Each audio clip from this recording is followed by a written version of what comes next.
Hello there. I've worked on this Nintendo 2DS recently. For those who did not see the video, you can click on it up here. And I needed to test it thoroughly before handing it back to my nephew. And while the console is working great, well, for the most part at least, it came to that time when I needed to charge it. See these red flashing LEDs? The 2DS is telling me it's about to die. Now, you'd think this would be a simple fix, right? Just plug it in and charge it. Well, here's the problem. I have this perfectly good charging cable, but it's USB-A. And who in 2025 actually carries a USB-A charger anymore? It's like carrying around a Nokia brick phone. Technically, it works, but let's not get into it. Luckily for me, my battery bank has a USB-A port. Problem solved, right? Well, not really. I don't want my nephew to carry with him a battery bank or a USB-A charger just for charging this console. It's not exactly convenient, so I want to improvise something. Digging through my tech junk, I found two things. This half 2DS cable and the USB-C to Lightning adapter. From when I had an iPhone with a Lightning port, back when Apple was still pretending Lightning was the future. Here's the idea. Take the 2DS cable, attach it to the Lightning adapter, and create a USB-C to 2DS charging solution. This couldn't be that hard, right? Now, before I start soldering things together, I need to figure out which pin on this Lightning port is actually outputting 5 volts. As I remember, this was the maximum output for this adapter. Oh,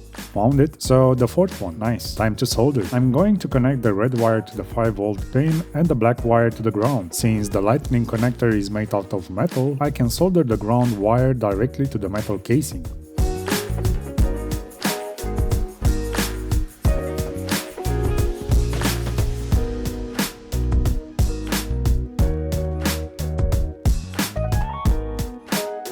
There we go. The connection look, I think solid. Time to test if this is actually outputting 5 volts. Nope. Am I doing something wrong? Still reading 0. I don't think this will work if I plug...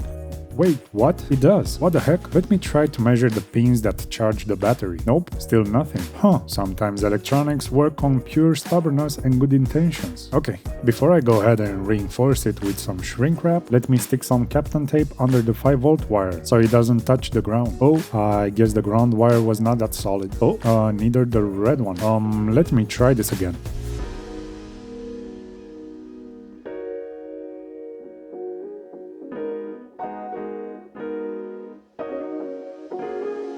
There you go, solid, I hope. Okay, time to shrink wrap the ugly side, although I'm not sure one is enough.